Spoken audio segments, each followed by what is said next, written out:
welcome to Poetry Changes Lives, my book of poetry history, thought for the day, all in one book as usual. Here's the book. You can buy it at Amazon or from the poetrychangeslives.com website. Give it to your friends. They will welcome it. I think it's a nice book to dip into any day you have a mind to it. On this day in 49 BC, the famous Roman Julius Caesar with his army crossed the river Rubicon, and it was illegal for a Roman general to bring an army into Italy, and the river Rubicon was the border. So Caesar knew what he was doing.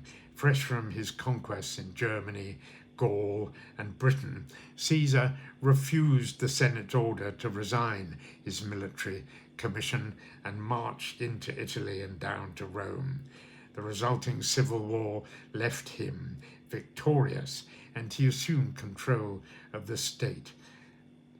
However, his enemies were plotting, and on the Ides of March, that's the 14th of March in 44 BC, he was assassinated in the Senate, and war followed, resulting in the rise of his nominated heir, Octavius, who became the first Roman emperor, naming himself Caesar Augustus. Besides being a brilliant general, Julius Caesar was a skilled politician and also a very good historical writer. He wrote a published account of his conquests in Gaul, which make very good reading. We have them today, of course. Today I'm going to read a poem by Rudyard Kipling, the poet of the British Empire. Well, this is quite a thoughtful poem. Rudyard Kipling wrote a lot of poems, of course. Cities and thrones and powers stand in time's eye, almost as long as flowers which daily die. But as new buds put forth to glad new men out of the spent and unconsidered earth, the cities rise again.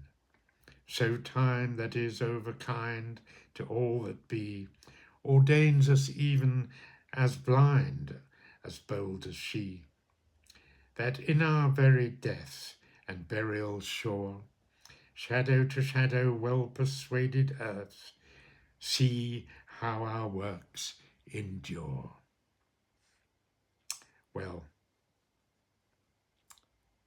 it's true, I think, what Kipling says. Today I marvel at the fame of a man like Julius Caesar, whose name became synonymous with the word for king. I am grateful, however, to remain anonymous. Thank you for listening.